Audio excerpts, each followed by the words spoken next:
Ich muss sagen, für das, dass ich am Anfang überhaupt nichts mit Snapchat.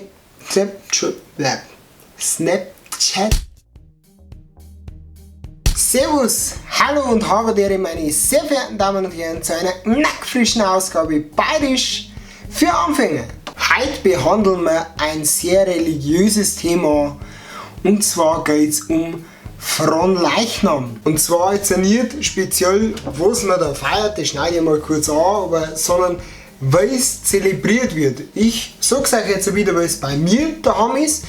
Das kann aber bei vielen anderen Sachen wieder so sein, dass das bei euch oder von Dorf zu Dorf schon wieder komplett anders ist. Mich interessiert es natürlich immer, also schreibt es ein, wenn bei euch irgendwas anders ist. So, also kurz angeschnitten, um was geht's. Fronleichnam, da feiert die Kirche quasi die Leibwerdung, die Anwesenheit Jesu Christi in Leibwerdung, weißt du was ich meine? In der Oblaten halt, in der, weißt du, da? In dem, genau. Um das geht es ja eigentlich gar nicht. Es geht vielmehr darum, wie wird das Ganze zelebriert. Bei uns ist es folgendermaßen, und zwar am Tag vor Fronleichnam geht es bei uns schon los, und zwar mit dem Zapfenstreich. Nein, es spielt nicht das Heeresmusikchor auf und das Militär marschiert auf, sondern warum halt meine Katze Schnauzen nicht? Tiger, halt die Schnauze! Sondern ist es folgendermaßen, da geht Blechmusik um die Stadt um und die kleinen Kinder, ich sage mal Kommunionsalter sowas, tatschen da nachher mit so ein bisschen, nicht Baumkatzler, sondern birkene Ästler mit so bunte Papierbandler drin. Barfers kann man sagen, daher kommt auch der Spruch, in dem Alter bis da du noch Barfers hinter Blechmusik noch getatscht. Das ist oftmals der Zapfenstreich vor Fronleichnam.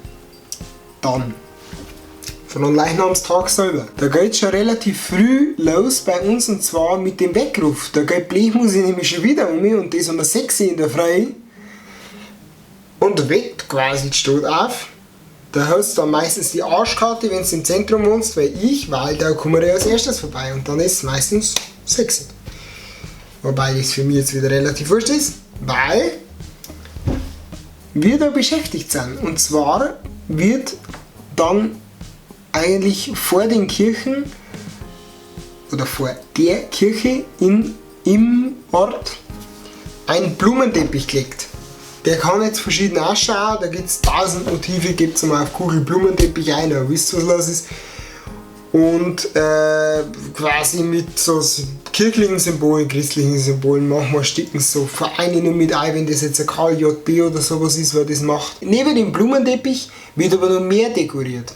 Und zwar ist ja später eine Prozession, da kommen wir gleich drauf, und der komplette Weg dieser Prozession durchs Dorf, durch den Ort, wo das ist, wird meistens dekoriert. Das heißt, das Mindeste sind Birkerle, kleine Birkenbäume, so 2,5 Meter hoch, die an die Hauswänden angehängt werden. Was dann oftmals noch ist, dass am Rand von der Straße im Chrom ein Gmaz groß ausgelegt wird. Blumen, nicht dass das halt schaut, dass genau der Weg, der dann durch die Stadt gegangen wird, im schön ausschaut. Des Weiteren gibt es dann im Ort meist mehrere Altäre, das heißt Hausbesitzer, die von Generation zu Generation weitergeben haben. Das sind wirklich bei Kirchenaltäre, und die werden halt einmal im Jahr vor dem Haus dann aufgebaut, auch mit Blumenschmuck und Zeug. Und dann geht das Ganze eigentlich los, und zwar mit einer Kirche. Und nach der Kirche gehen quasi alle, da geht in erster Linie, sage ich mal, Musik geht halt mit. Der Pfarrer geht mit der Monstranz, das ist quasi die Blechkisten, so schön verziert, wo der Leib Christi drin hängt, Monstranz quasi. Die Oblaten halt, der hat da meistens nur einen Himmel über sich, das heißt, die haben da so ein Dach, wo vorher Leute um den umgedrungen, dass der quasi geschützt ist, und die Monstranz auch. Und da gingen Ministranten mit, da gingen die Vereine aus der Stadt mit, alle möglichen mit ihren Fahnen, Feuerwehr, Jugend, geholt bin, den ganzen Zeug, die tatschen halt da alle mit. Und da wird dann auch ein Bett und gesungen. Und eben an jedem dieser Altäre, die am Straßenrand sind, wird angehalten. Dann wird halt der quasi angebetet und Monstranz ist da und dann geht es wieder weiter. So geht es dann die ganze Strecke, die ist von Ort zu Ort unterschiedlich, geht man da an, kommt nochmal zur Kirche zurück und dann ist das Ganze eigentlich so gut wie beendet. Das war jetzt ein kleiner Einblick in das Brauchtum, wie es bei uns so läuft. Wie gesagt, lasst mich wissen, wie läuft es bei euch? Ist das wer anders? Läuft das ohne Musik? Schreibt es ein, das würde mich wirklich interessieren. Des Weiteren habe ich einen ersten Link in der Beschreibung. Facebook ist eine Abstimmung für so ein Blasmusikfestival und da spielt eine Gruppe, mit denen komme ich ganz gut aus, die sind die Hultstausbaum aus Waldurn. Die haben ein Bewerbungsvideo gemacht, was ich ehrlich gesagt ganz lustig finde und das darf ihnen ganz narrisch helfen, wenn sie das liken kann, das fand ich super. Schaut einmal vorbei, wenn ihr gerade nicht wisst, was ankehren sollt.